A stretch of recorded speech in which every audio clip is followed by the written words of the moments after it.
আসসালামাইকুম dear students, hope you are well. Dear students, আজকে আমরা ইংলিশ সেকেন্ড পেপারে চেঞ্জিং সেন্টেন্স করব। চেঞ্জিং সেন্টেন্সে আমরা সিম্পল কমপ্লেক্স কম্পাউন্ড করছি, মানে সিম্পল কমপ্লেক্স কম্পাউন্ড এগুলো এক একটা টাইপ থেকে একটা টাইপে রূপান্তর করা শিখছি। সো আজকে আমরা ধারাবাহিকভাবে পড়বো হচ্ছে কম্পাউন্ড টু কমপ্লেক্স, মানে একটা কম্পাউন্ড সেন্টেন্সকে কী করে কমপ্লেক্স সেন্টেন্স রূপান্তর করা যায় আমরা সেটা শিখবো। সো আসলে প্রথমে আমরা কম্পাউন্ড এবং কমপ্লেক্স সেন্টেন্স সম্পর্কে কিছু ধারণা নিই। দেখো, এখানে আছে হচ্ছে কি একটি কম্পাউন্ড সেন্টেন্সে দুটি ইন্ডিপেন্ডেন্ট ক্লজ থাকবে এবং কি হবে দুটো ক্লজই মানে আলাদা করে একটি সেন্টেন্স হিসেবে ব্যবহৃত হবে, মানে হবে বলতে হতে পারে, ঠিক আছে। এবং এই দুটো ক্লজ বা দুটো বাক্যাংশ একটা কোঅর্ডিনেটিং কনজাংশন দ্বারা যুক্ত থাকবে, তো কোঅর্ডিনেটিং কনজাংশন সম্পর্কে আমরা আগেই পড়েছি। তো আসলে আমরা উদাহরণ দেখি। উদাহরণে কি আছে দেখো, কি আছে যে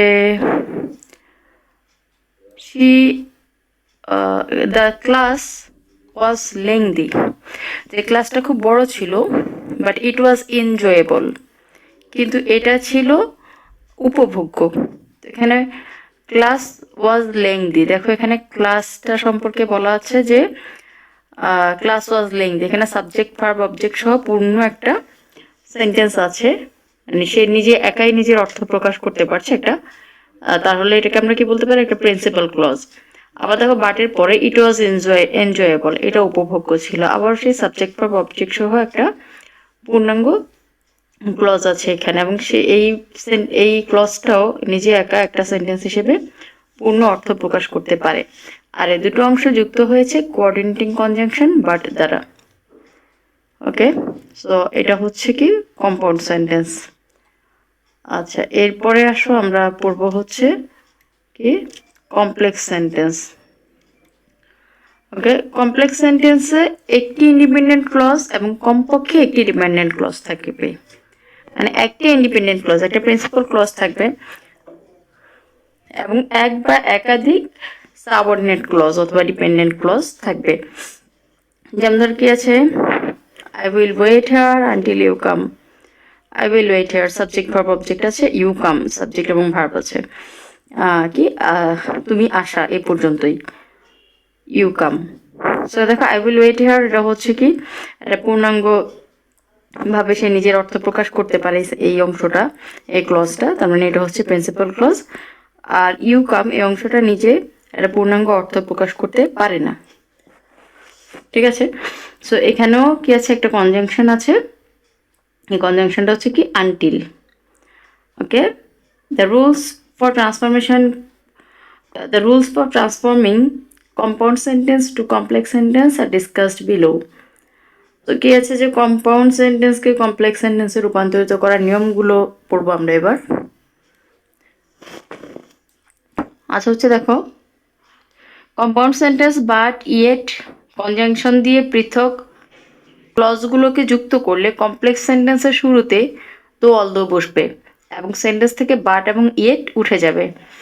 তাহলে কি হচ্ছে, কম্পাউন্ড সেন্টেন্স যদি বাট অথবা ইয়েট মানে এই কনজাংশনগুলো দ্বারা যদি যুক্ত হয়, তাহলে সেখানে কি হবে, কমপ্লেক্স সেন্টেন্সের শুরুতে দো অথবা অলদো বসাতে হবে এবং বাট এবং ইয়েট সেন্টেন্স থেকে উঠে যাবে। তো এক্সাম্পল দেখো, he is poor but he is happy. He is poor but he is happy, যে সে দরিদ্র কিন্তু সে সৎ, এটা হচ্ছে কি এটা কম্পাউন্ড সেন্টেন্স, তাই না, বাট দ্বারা যুক্ত হয়েছে। তো এটাকে যদি আমরা কমপ্লেক্স করতে চাই তাহলে কি বলবো, দো he is poor he is happy, কি হচ্ছে, সে দরিদ্র কিন্তু সে সুখী। আর কমপ্লেক্সে কি হচ্ছে, যদিও সে দরিদ্র সে সুখী। এরপর আসো কম্পাউন্ড সেন্টেন্সে কি আছে, she is ill yet she worked very hard. She is ill, তথাপি সে আরও বেশি কি তবুও সে কী করছে, অনেক কঠোর পরিশ্রম করছে। সেখানে ইয়েট দ্বারা যুক্ত হয়েছে দুটো ক্লজ, সেটা কমপ্লেক্স করতে হলে কী করবো, আমরা শুরুতেই অলদো বসাবো, অলদো শি ইজ ইল, আর জাস্ট ইয়েটটা বাদ দিয়ে বাকি অংশটা যেভাবে আছে সেভাবেই বসিয়ে দিব, শি ওয়ার্কড ভেরি হার্ড। আচ্ছা, এরপর কি আছে দেখো, কম্পাউন্ড আছে the class was lengthy but it was enjoyable. So but দ্বারা যুক্ত আছে, তাই নিয়ম অনুযায়ী আমরা শুরুতে দো দিব, দো দ্য ক্লাস ওয়াজ লেংদি। আবার কি হচ্ছে, বাটটা উঠে যাবে নিয়ম অনুযায়ী, দ্য ক্লাস ওয়াজ এনজয়েবল। ওকে, এরপর আসো রুল টুতে কি আছে দেখি। যদি কম্পাউন্ড সেন্টেন্সে কনজাংশন অর অথবা আদারওয়াইজ ব্যবহার করে পৃথক ক্লজগুলোকে যুক্ত করা হয় এবং দ্বিতীয় ক্লজে ফিউচার টেন্স হয়, তবে কমপ্লেক্স সেন্টেন্সের মাঝে লিস্ট হবে এবং পার্সনের পরে শুড হবে। সো শর্ত হচ্ছে কি, কম্পাউন্ড সেন্টেন্সে কনজাংশন অর অথবা আদারওয়াইজ ব্যবহার করে দুটো পৃথক ক্লজকে যুক্ত করতে হবে এবং দ্বিতীয় ক্লজটা ফিউচার টেন্সের হতে হবে। তাহলে সেখানে কি হবে, মাঝখানে লিস্ট ব্যবহৃত হবে এবং পরে পার্সনের পরে শুড ব্যবহার করা হবে। আর কি আছে দেখো, study hard or you will fail. কঠোর পরিশ্রম করো অথবা তুমি ফেল করবা। সেটাকে যদি আমরা কমপ্লেক্স করতে চাই তাহলে কি হবে, study hard lest you should fail. না, আমরা জানি লিস্টের পরে অ্যাড ফর্ম অফ ভার্বে নিয়মে আছে যে লিস্টের পরে সাবজেক্ট প্লাস শুড অথবা মাইট হয়। তো কি আছে যে study hard or you will fail. তো নিয়ম অনুযায়ী স্টাডি হার্ড এর পরে কি বসলো, অরের জায়গায় বসলো লিস্ট এবং সাবজেক্টের পরে শুড বসলো, ইউ শুড ফেল। কম্পাউন্ড সেন্টেন্সে আছে দেখো, practice hard otherwise you will be out of the cricket team. কমপ্লেক্সে কি হবে, প্র্যাকটিস হার্ড আদারওয়াইজের জায়গায় বসলো lest, practice hard lest, you should be out of the cricket team, মানে ইউটা সাবজেক্টটা থাকলো, তারপর উইলের জায়গায় শুড বসলো। আচ্ছা, এরপর দেখো রুল 3, কম্পাউন্ড সেন্টেন্সে অ্যান্ড কনজাংশন দিয়ে পৃথক ক্লজগুলোকে যুক্ত করে, তবে কমপ্লেক্স সেন্টেন্সের শুরুতে অ্যাজ সুন অ্যাজ বসে মাঝখান থেকে অ্যান্ডটা বাদ পড়ে যাবে। সো দেখো, কম্পাউন্ড সেন্টেন্সে অ্যান্ড কনজাংশন দিয়ে পৃথক ক্লজগুলোকে যুক্ত করলে কমপ্লেক্স সেন্টেন্সের শুরুতে অ্যাজ সুন অ্যাজ বসবে এবং কী হবে, অ্যান্ডটা বাদ পড়ে যাবে। The rain stopped and we started journey. বৃষ্টি থামলো এবং আমরা আমাদের জার্নি শুরু করলাম। তার মানে কি, মানে হচ্ছে বৃষ্টি থামার সাথে সাথেই আমরা আমাদের যাত্রা শুরু করলাম। সো কমপ্লেক্সে কী হবে, as soon as the rain stopped we started the journey. আছে the crowd saw the hero and started shouting. যে ক্রাউড মানে হচ্ছে অনেকগুলো মানুষ, যে মানুষ কি করলো, হিরোকে দেখলো এবং চিৎকার করতে শুরু করলো।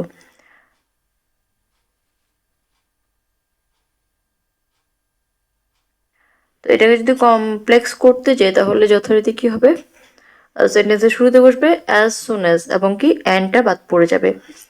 তো কমপ্লেক্স সেন্টেন্স এটা কি হবে, as soon as the crowd saw the hero they started shouting. এবার আসো রুল 4-এ। রুল 4-এ আছে, যদি compound sentence and so hence therefore দিয়ে পৃথক ক্লজগুলোকে যুক্ত করে, তবে কমপ্লেক্স সেন্টেন্সের শুরুতে সিন্স অ্যাজ হোয়েন বসে এবং অ্যান্ড সো হ্যান্স দেয়ারফোর উঠে যাবে।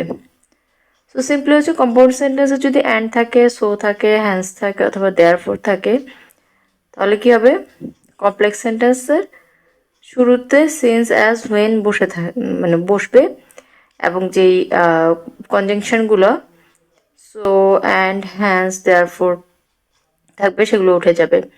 তো এখানে একটা জিনিস খেয়াল রাখতে হবে যে আমাদের এখানে দুটো ক্লজের মধ্যে, মানে একটা ক্লজ কারণ নির্দেশ করবে এবং একটা ক্লজ ফলাফল নির্দেশ করবে। এরকম যদি হয় তাহলে হচ্ছে যে আমাদের এই নিয়মটা হবে। সো দেখি, কম্পাউন্ড সেন্টেন্সে আছে the weather was bad and the match did not take place. যে আবহাওয়া খারাপ ছিল এবং ম্যাচ অনুষ্ঠিত হয়নি। তার মানে বোঝা যাচ্ছে যে আবহাওয়া খারাপ থাকার কারণেই ম্যাচ অনুষ্ঠিত হয়নি। ঠিক আছে, তো এইখানে হচ্ছে কি দুটো ক্লজ কি করছে, কারণ এবং ফলাফল নির্দেশ করছে। সেই জন্য কমপ্লেক্স সেন্টেন্সে হবে হচ্ছে since the weather was bad the match did not take place. দেখো সেন্টেন্সের শুরুতে বসছে সিন্স, তারপরে যা আছে দ্য ওয়েদার ওয়াজ ব্যাড, এবং অ্যান্ড যেই কনজাংশনটা ছিল কোঅর্ডিনেটিং কনজাংশন সেটা উঠে গিয়েছে। এরপরে বসছে the match did not take place. তো এখানে কম্পাউন্ড সেন্টেন্স হচ্ছে দ্য ওয়েদার ওয়াজ ব্যাড, যে আবহাওয়া খারাপ ছিল এবং ম্যাচ অনুষ্ঠিত হয়নি। কমপ্লেক্স সেন্টেন্সে কি ছিল? Since the weather was bad the match did not take place, যেহেতু আবহাওয়া খারাপ ছিল ম্যাচ অনুষ্ঠিত হয়নি। আচ্ছা, এরপর দেখো কম্পাউন্ড সেন্টেন্সে আছে he was ill so she did not come. যে অসুস্থ ছিল সেজন্য সে আসে নাই, তাই না? যে অসুস্থ ছিল তাই সে আসেনি, মানে অসুস্থ থাকার কারণে সে আসেনি।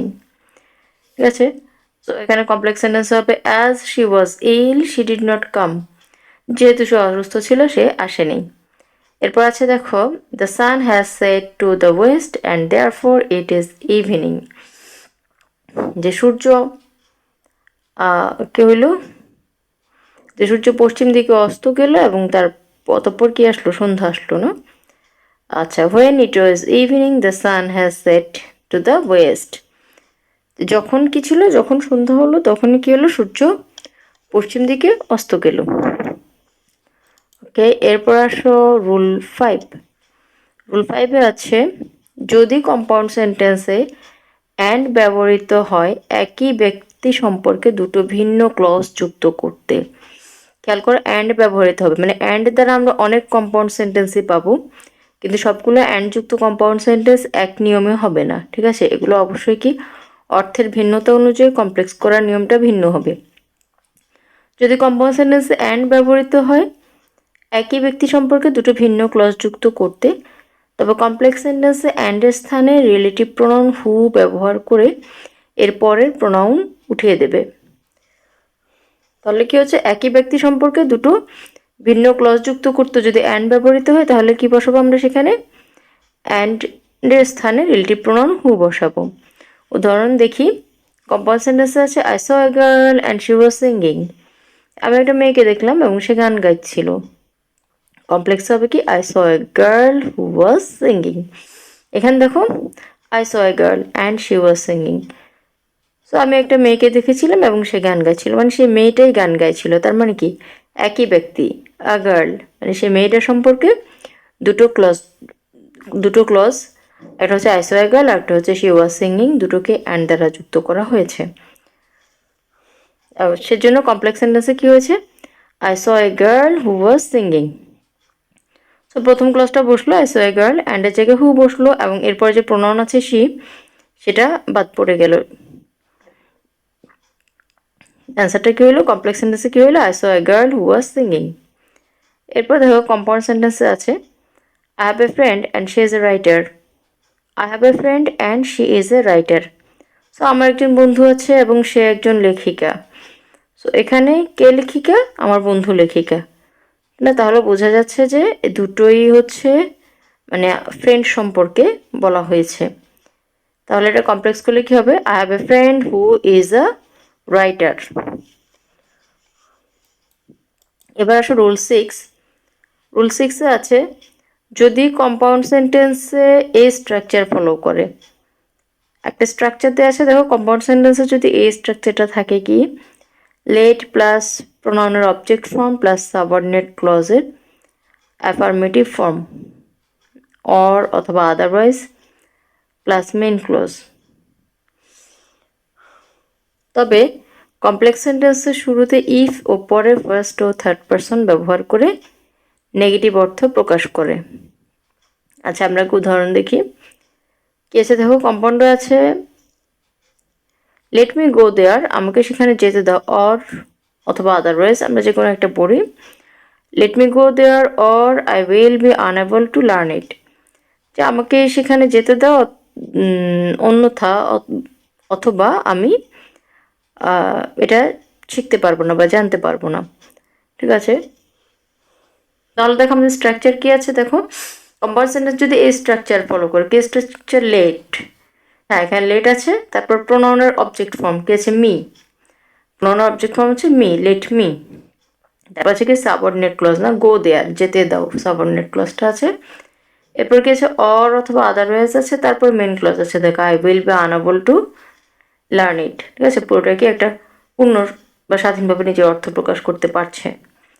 তাহলে কমপ্লেক্স সেন্টেন্সে কি হবে, if I do not go there I will be unable to learn it. কি আছে দেখো, কমপ্লেক্স সেন্টেন্সের করতে হলে কি করতে হবে, দেখো ইফ ও পরে ফার্স্ট ও থার্ড, তাহলে কি হবে, if I do not go there, first person ব্যবহার অথবা কি থার্ড পার্সন, তো এখানে ইফ ব্যবহার করা হয়েছে, তারপর ফার্স্ট পার্সন ব্যবহার করেছে I do not go there, তারপর হচ্ছে I will be unable to learn it. আচ্ছা, এটাকে কি করা হচ্ছে, নেগেটিভ করা হচ্ছে না, if I do not go there, যদি আমি সেখানে না যাই, এটা নেগেটিভ করা হয়েছে, নেগেটিভ অর্থ প্রকাশ করা হয়েছে, তারপর যেটা প্রিন্সিপাল ক্লজ সেটা ঠিক যেভাবে আছে সেভাবেই বসে যাবে। এবার দেখো কম্পাউন্ড আছে, let me study hard or I will be unable to get good marks. Complex হবে, if I do not study hard I will be unable to get good marks. এরপরে রুল 7, রুল 7 দেখো আছে, compound sentence যদি এই structure follow করে, let plus প্রোনাউনের object form, let plus প্রোনাউনের object form plus দুই ক্লোজের মাঝে অ্যান্ড প্লাস মেন ক্লোজ, লেটের পরে প্রোনাউনের অবজেক্টিভ ফর্ম বসবে, তারপর দুটো ক্লজ কি দ্বারা যুক্ত থাকবে, অ্যান্ড দ্বারা যুক্ত থাকবে, এরপরে মেইন ক্লজ মানে প্রিন্সিপাল ক্লজটা বসবে। তবে কমপ্লেক্স সেন্টেন্সের শুরুতে ইফের পরে ফার্স্ট ও থার্ড পারসন ব্যবহার করে অ্যাফার্মেটিভ ফর্মে থাকে। আচ্ছা, সো দেখি আমরা, কম্পাউন্ড সেন্টেন্স আছে, let me study hard and I will be able to get good marks, and দ্বারা যুক্ত আছে। নিয়মটা প্রায় একই, let plus pronoun objective form me দেওয়া আছে, তারপর দুটো ক্লজের মাঝখানে অ্যান্ড দেওয়া আছে। আচ্ছা, এরপরে বাকি ক্লজটা মানে প্রিন্সিপাল ক্লজটা দেওয়া আছে। তো কমপ্লেক্স সেন্টেন্স আমরা কী করবো, ইফের পরে ফার্স্ট আর থার্ড পারসন ব্যবহার করে আমরা অ্যাফার্মেটিভ ফর্ম ব্যবহার করবো, ঠিক আছে। সো ইফ দিলাম, মিটা কী হয়ে গেলো, ফার্স্ট পারসন আই হলো, if I study hard I will be able to get good marks. এরপরে দেখো কম্পাউন্ড আছে, let me go there and I will be able to learn. তাহলে এটাকে কমপ্লেক্সে কী দেওয়া হবে, যে if I go there I will be able to learn. এরপরে দেখো রুল 8-এ আছে, কম্পাউন্ড সেন্টেন্সে যদি এই স্ট্রাকচার ফলো করে, ভার্বের অ্যাফার্মেটিভ ফর্ম, তারপর অর অথবা আদারওয়াইজ, এরপরে মেইন ক্লজ। কমপ্লেক্স সেন্টেন্সের শুরুতে ইফ এর পরে সেকেন্ড পারসন ব্যবহার করে নেগেটিভ অর্থ প্রকাশ করে। তাহলে কি হচ্ছে, study hard or you will fail, study hard or you will fail. তো স্ট্রাকচারটা কি হলো, অ্যাফার্মেটিভ ফর্ম না, study verb affirmative form study hard, তারপর কি আছে অর আছে, এরপর মেইন ক্লজ আছে ইউ উইল ফেল, যে কঠোর পরিশ্রম করো না হয় তুমি কি করবা, ফেল করবা, ঠিক আছে। সো বোঝা যাচ্ছে এখানে পার্সনটা হচ্ছে থার্ড পারসন। তাহলে কমপ্লেক্সে কী হবে, if you do not study hard you will fail. কম্পাউন্ডে আছে, practice more or you can not become a good singer. Complex হবে, if you do not practice more you can not become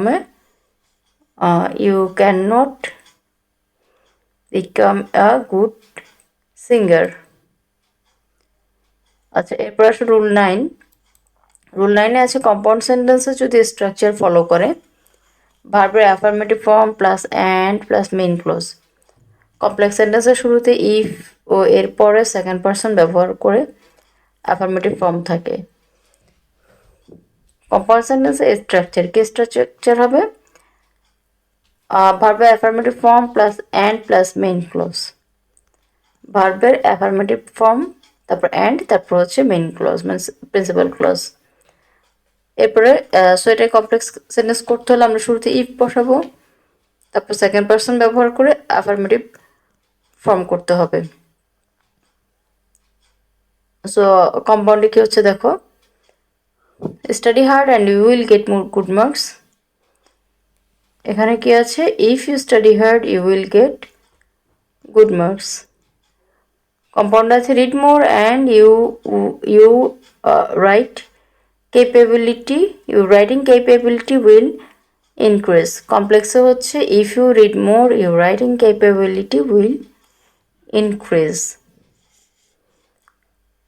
ওকে, এরপরে আসো হচ্ছে রুল 10, যদি compound সেন্টেন্সে very dot dot dot মানে এরপর আরও কিছু থাকবে, and so hence therefore plus main clause, হ্যাঁ মানে কনজাংশন হিসেবে অ্যান্ড সো হ্যান্স দেয়ারফর বসবে, এরপর প্রিন্সিপাল ক্লজটা থাকবে। যদি এইরকম ফর্মে থাকে তাহলে কমপ্লেক্স সেন্টেন্সে so dot dot that form হবে, so dot dot that form হবে। আচ্ছা আমরা এক্সাম্পলে দেখি, কম্পাউন্ডে আছে I am very tired and so অথবা হ্যান্স অথবা দেয়ারফর যাই দিই, আই ক্যান নট ওয়ার্ক। আমরা বলতে পারি কীভাবে, I am very tired and so I can not work. আমি খুব খুব ক্লান্ত এবং সেই কারণে আমি কাজ করতে পারিনি। তাহলে কমপ্লেক্সে কী হবে, I am so tired that I can not work. So dot dot that মানে সো এবং দ্যাটের মাঝখানে একটা অ্যাডজেক্টিভ বসেছে। আচ্ছা এরপরে দেখো কম্পাউন্ড আছে the place is very crowded and so and অথবা সো অথবা হ্যান্স অথবা দেয়ারফর যাই দিই আমরা। আচ্ছা আমরা সো দিই, the place is very crowded জায়গাটা ভীষণ জনাকীর্ণ, so I can not find a place to stand তাই আমি কোনো দাঁড়ানোর মতো কোনো জায়গা পাচ্ছি না। কমপ্লেক্সে কী হবে, the place is so crowded that I can not find a place to stand. আচ্ছা রুল 11-এ দেখো, যদি কম্পাউন্ড সেন্টেন্সে দুই ক্লোজের মাঝে অর ব্যবহার করে উপদেশ দেয়া বোঝায় তাহলে কমপ্লেক্স সেন্টেন্সের শুরুতে আনলেস এবং পরে সেকেন্ড পারসন ইউ থাকে। আচ্ছা কম্পাউন্ডে দেখি আমরা, কম্পাউন্ডে আছে হচ্ছে সেই prayers or you can not advise anyone to say prayers, তুমি নিজে প্রার্থনা করো অথবা তুমি কাউকে প্রার্থনা করার জন্য উপদেশ দিতে পারবে না। সো কমপ্লেক্সে কী হচ্ছে, unless you say prayer you can not advise anyone to say prayer, যদি না, আনলেস শব্দ থেকে যদি না, তো এখানে বাংলাটা এরকম হবে যে যদি তুমি প্রার্থনা না করো তুমি কাউকে প্রার্থনা করতে উপদেশ দিতে পারবে না। ঠিক আছে, উপদেশ বোঝালে অযুক্ত করে উপদেশ বোঝালে আনলেস দিয়ে কমপ্লেক্স করতে হবে। দেখো কম্পাউন্ডে আছে practice hard or you can not become a good singer. তো কি আছে যে unless you practice hard you can not become a good singer.